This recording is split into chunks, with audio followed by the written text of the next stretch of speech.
Hi guys, andito kami sa arcade. Sinama namin yung aming mga kapatid para makapaglaro.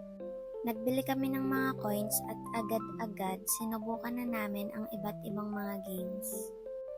May mga panalo, may mga talo, pero ang importante sobrang saya namin habang naglalaro. Dito gustong gusto niyang makakuha ng toy and muntik na sana kaso ang hirap talaga. Ayan, paasa.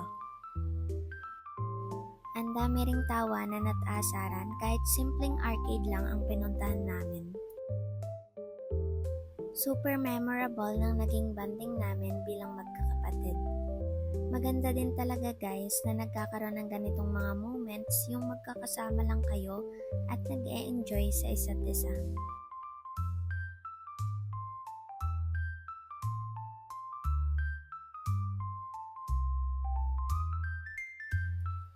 Overall, sobrang saya ng arcade day namin, kaya naman sana nag-enjoy kayo sa panonood ng vlog na to. Thank you so much for watching!